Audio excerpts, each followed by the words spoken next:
Ever felt the chill of an unseen presence or heard whispers carried on the wind when no one was there? Tonight, we're going deep into the heart of Kentucky, where legends and reality tangle like vines in the dark. This is one story you won't forget. Welcome to Kentucky Melody, the home for tales that tap into the very soul of Appalachia. You're tuned into our Scary Stories from Kentucky podcast playlist, where the haints and horrors of these hills come alive with each tale. If you love stories that'll make you question what's real and what's just a shadow, you're in the right place. Don't forget to like, share, and subscribe to the channel so you don't miss a single story. And if you're ready to dive even deeper, think about joining our Backwoods Believers membership. Get exclusive content, early access, and all the perks that come with being part of a community that thrives on these dark, mysterious tales. Grab a seat, friends. The stories are just getting started. Deep in the heart of eastern Kentucky, tucked in them rolling hills and misty hollers, there's a history of darkness and witchcraft that folks around here have kept buttoned up tight, away from prying eyes. For generations, the people of this remote slice of Appalachia have whispered stories about witches slipping through the woods, practicing their dark arts under the shroud of night. Word has it, the witches of eastern Kentucky came from a bloodline that stretched back to a coven formed in the early 1700s. A group of Scottish settlers who'd been running from the fires of persecution back in their homeland made their way across the sea and settled in these wild, untamed parts of Kentucky. They found a land brimming with natural wonders and a people already steeped in superstition and fear. As time wore on, them witches grew more powerful, sharpening their knowledge in the dark arts and gathering folks who shared their ways and beliefs. The shadows of the hills hid their secrets well, and with each passing year, their influence spread a little further into the night. Folks would say them witches had powers that'd chill a body to the bone, calling up storms, summoning demons, and even stirring the dead from their final resting places. The people living in them hills kept their heads down and their eyes watchful, 'cause they truly believed the witches were behind the strange vanishings and sudden, unexplainable deaths that seemed to haunt the area. Whispers spread like wildfire about how the witches would sneak off with young'uns in the dead of night, using them in their dark rites and offering them up to their old pagan gods. Parents would tell their children to stay close to home come sundown, and the bravest of men wouldn't venture into them woods without a prayer on their lips and a rifle in hand. Even with all the fear and suspicion hanging over the witches of eastern Kentucky like a storm cloud, there were still folks desperate enough to seek 'em out. Word had it, them witches could cure sicknesses that no doctor could touch, grant wishes that seemed impossible, and even bring love and fertility to those longing for it.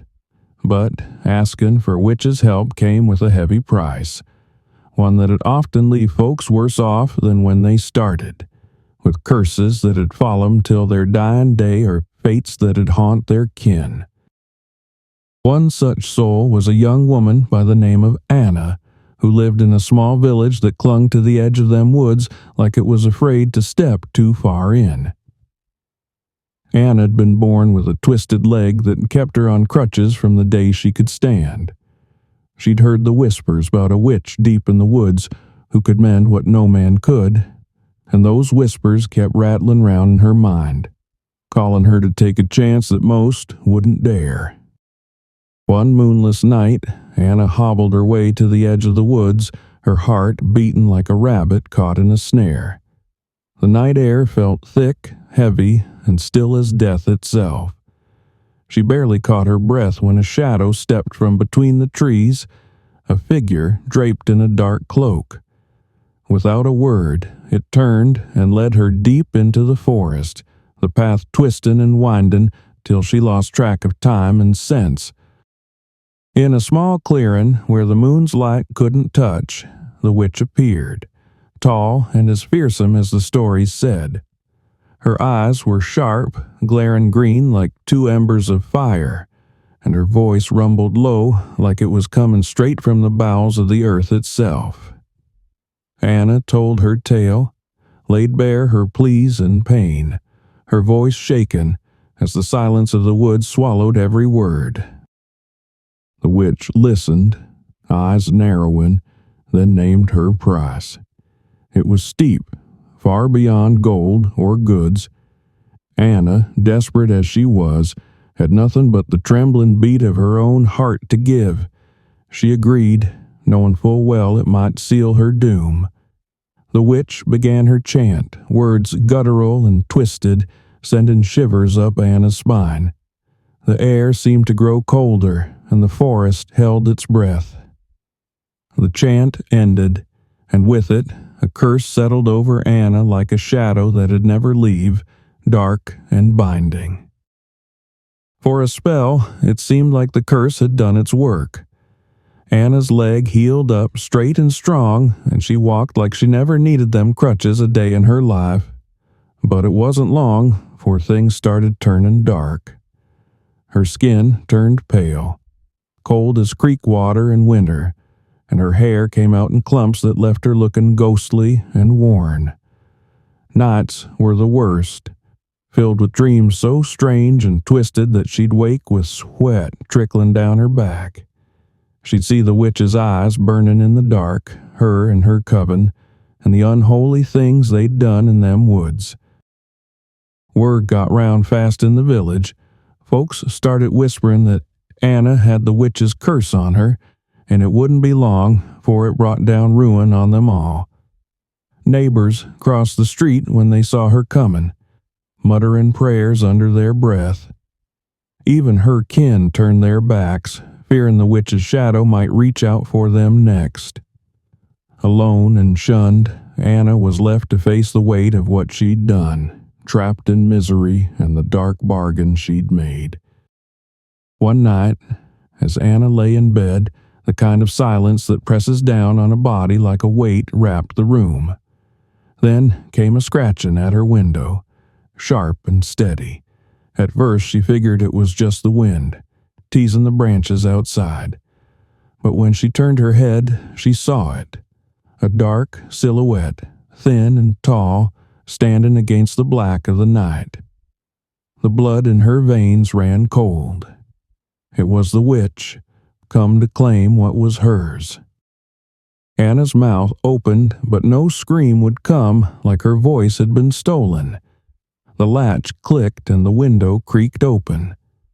The witch climbed in slow, eyes glowing with that unearthly light that seemed to see right through a person's soul.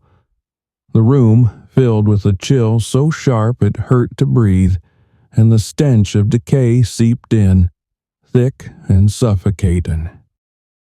The witch leaned in close, her face inches from Anna's, breath hot and foul, like the damp earth of an old grave.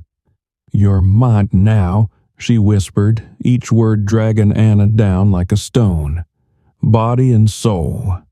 And in that moment, Anna knew there was no escape, no redemption, only the cold grasp of the bargain she'd made. Anna fought with all the strength she had, but the witch's power wrapped round her like a snake, squeezing the life and will out of her.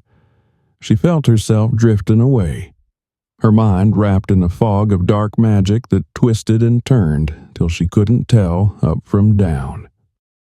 From that night on, Anna weren't never the same. She withdrew into herself, leaving behind the village and taken up in an old, half-fallen cabin deep in the woods where the trees grew thick and shadows clung tight. Her skin turned as pale as moonlight, and her eyes sunk deep and hollow, like windows to a place where the light don't reach. Folks said they'd hear her muttering strange words, speaking to the air as if trying to call the witch back to her. The village folk kept their distance, their whispers growing louder each day. Parents would hush their young'uns and say, "Stay clear of them woods after dark, lest you end up like poor Anna." They knew, deep down, that the witches of eastern Kentucky were still out there, watching and waiting, their dark arts ready to claim the next soul brave or foolish enough to cross their path. One night, a group of hunters ventured deep into the woods, chasing after a deer that had wandered far from the safety of the village. The night was heavy, thick with the scent of damp earth and the rustle of leaves underfoot. They moved careful, eyes sharp and ears perked, when a sound drifted through the trees, a sound that made their skin prickle and their breath catch in their chests. It was chanting, low and rhythmic, coming from a clearing up ahead. The hunters crept forward, every step slow and quiet as they could make it. They peered through the thicket, eyes squinting in the dark, and what they saw turned their blood to ice. There in the clearing stood a circle of witches, their figures wrapped in black robes that seemed to drink up the moonlight. They chanted in a tongue that didn't belong to these hills, nor any place they'd ever heard. At the center of that circle was a young girl, her face pale as death, eyes wide and filled with terror, and her arms bound tight with rope. The flicker of firelight caught in her gaze, reflecting fear in the sharp glint of tears. The hunters stayed rooted where they stood, too afraid to move, hearts pounding as they watched the witch's ritual unfold. The hunters knew right then and there that they'd stumbled into something far more dangerous than any deer tracking they'd done before. Their hands shook as they drew their rifles, their breath coming in short, sharp gasps. They had to move fast if they were going to save that girl from whatever unholy fate awaited her.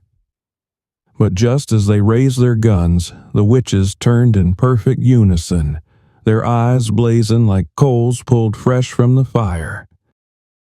A terrible, wild fury burned in their gazes, and with a swift motion, their hands reached out, calling on powers that no mortal soul had any business messing with. The hunters let loose, their shots cracking through the night air, but the bullets passed through the witches like a hot knife through fog. Not a single one flinched or faltered. Their chanting grew louder, the words dark and twisted. Before the hunters could so much as take a step back, the air thickened and turned cold as a tomb. A strange, unearthly mist coiled round their legs and arms, gripping like the fingers of the dead. The woods fell silent, save for the witches' voices and the ragged breathing of the hunters caught in the grip of something far beyond their reckoning. Them hunters didn't need to be told twice. They knew full well they weren't any match for the witches' power, and without another second's thought, they turned on their heels and bolted, the woods closing in around them as their feet pounded the dirt. Their breath came in gasps, fear spurring them on as branches tore at their sleeves and the dark seemed to reach out with cold fingers. They had to get back to the village, to spread the word of what they'd seen and rally everyone to brace for what was coming. Behind them, the chanting of the witches rose like a storm, the sound deep and throbbing, filling the night with something that didn't belong.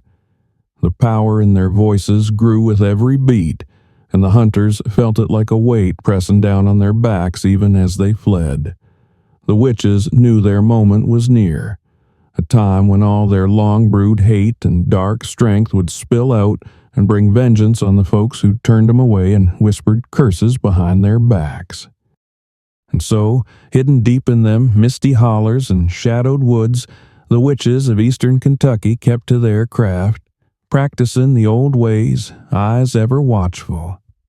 They waited, patient as the hills themselves, for the day they'd rise and take back what they believed was theirs. Meanwhile, back in the village, folks slept with one eye open, hearts heavy with the fear that the day of reckoning was inching ever closer. As the days rolled by, the village fell under a shadow that seemed to thicken with each passing night. The crops withered in the fields, leaves drying up and turning brown long before their time. Livestock started dropping dead, their eyes glazed and bodies cold come morning, and a stench hung in the air that turned folks' stomachs, an odor sour and unnatural, like something from deep underground. Folks whispered about seeing strange, ghostly lights moving through the woods and hearing low, mournful whispers on the wind that made the hair on their necks stand up. It didn't take long for the people to know what it meant. The witches were growing stronger, their dark power reaching out past the woods, stretching its fingers into the heart of the village. Fear sank into every house, and nobody felt safe once the sun slipped behind the hills. The village elders, eyes heavy with worry, knew they couldn't wait no longer. They called for the bravest hunters and fiercest fighters from nearby towns, men who'd faced down bears and bandits and lived to tell it. When they gathered, a plan was laid out. A plan to march into them dark woods and face down the witches, to put an end to their reign before it choked the life out of everyone and everything. The time had come to stand against the shadows or be swallowed whole by them. The hunters and fighters gathered at the edge of the woods, their faces set like stone and their hands gripping guns, knives, and charms passed down from their granddaddy's time. Talismans whispered to hold the power to ward off dark spirits. They knew well enough that they were walking into the belly of something fierce and evil, and there weren't a man among them who didn't feel the cold hand of fear on his shoulder. But they were bound and determined. They'd fight tooth and nail to protect their kin and their land, to drive out the darkness that had taken root in those woods once and for all. The moment they stepped past that tree line, the air seemed to change, growing thick and stifling, like it was trying to squeeze the breath right out of their chests. The power of the witches hung around them, pressing on their minds and weighing down their bodies like they were dragging a millstone behind them. But grit and will pushed them on, each step deeper into the shadows, hearts pounding as the sound of chanting wound through the trees like a snake. Finally, they broke through the last line of brush and laid eyes on the clearing. There, under the watchful eyes of the twisted oaks, stood the coven, their dark robes flowing and their voices lifting in a rhythm that made the blood in their veins run cold. The hunters readied themselves, muscles taut and eyes narrowed, knowing that what came next would change their world forever. There they were, standing like shadows come to life, the witches waiting with eyes that burned an unholy light, brighter than any lantern on a dark night. The hunters and fighters felt a chill deeper than bone, but they lifted their weapons all the same, steel gleaming in the dim glow as the fight broke loose. Gunshots shattered the silence, ringing out through the trees, and the clang of steel on steel echoed like a ghostly bell. The hunters pushed forward, fighting with all the strength they had, but the witches weren't about to fall easy. Their chanting grew louder, a roar that seemed to call up the very power of the earth.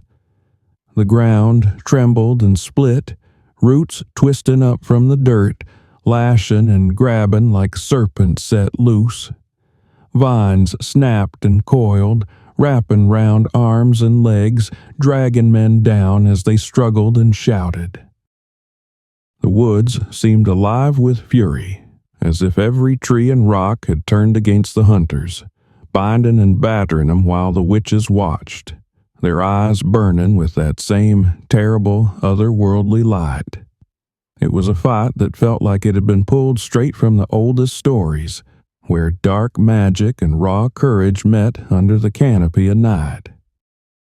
The battle raged on, fierce and wild, with the clash of fighting carrying through the trees like a storm that wouldn't let up. Hours passed, each moment feeling like a lifetime until finally the hunters and fighters stood bloodied and breathing hard, but victorious. The witches, their dark shapes now crumpled and still, lay silent as the power that once crackled around them seeped back into the earth, leaving only the quiet and the cold in its place. The fight had been won, but at a mighty cost. Many of the men who'd gone in with fire in their eyes and steel in their hands didn't make it back out. The village mourned the loss, and even those who survived bore scars that went deeper than skin. The folk knew they'd never look at them woods the same again, never pass the tree line without remembering the dark power that once lurked there. To mark what had been done, and to remind themselves of what evil could sleep just out of sight, the village built a shrine right there in that clearing, where roots still lay torn and the ground held the memory of battle. It stood as a warning and a promise, so that no one would forget the night the witch's curse was broken, or the price that had been paid to see the sun rise over a land finally free of shadow. And so, the witches of eastern Kentucky were beat back, their power shattered, but the stories of their dark deeds and fearsome might never faded. The village folk kept them tales alive, warning the young ones about what once prowled them woods and whispering reminders not to wander too far from the safety of their homes, lest they catch the eye of something wicked still lurking in the dark. Try as they might to push the memory of that evil into the past, there were always those who swore they'd seen shadows moving where no man should be, or heard the faint sound of chanting on the wind when the night was black and full of secrets. Some believed the spirits of them witches still haunted the hollers, waiting for the day they'd rise again, sharp with vengeance and hungry to reclaim what they'd lost. And so, the people of eastern Kentucky lived with one eye on the trees and a prayer on their lips, knowing full well that the shadow of the witches could return at any time. They kept their knives sharp, their hearts steady, and their ears open, always ready for whatever darkness might try to find its way back into their hills. Well, folks, now that you've heard the tale of the witches of eastern Kentucky, I gotta ask, what do y'all think? Did this story send a chill down your spine or stir up memories of old tales passed down through your own kin?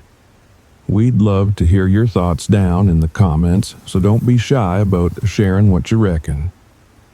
Thank y'all for watching and taking this journey into the heart of Appalachia's darkest legends with us.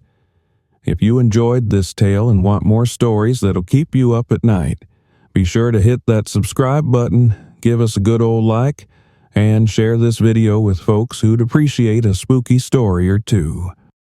And if you're hankering for even more perks and deeper dives into Kentucky's eerie past, consider becoming one of our Backwoods Believers with a channel membership.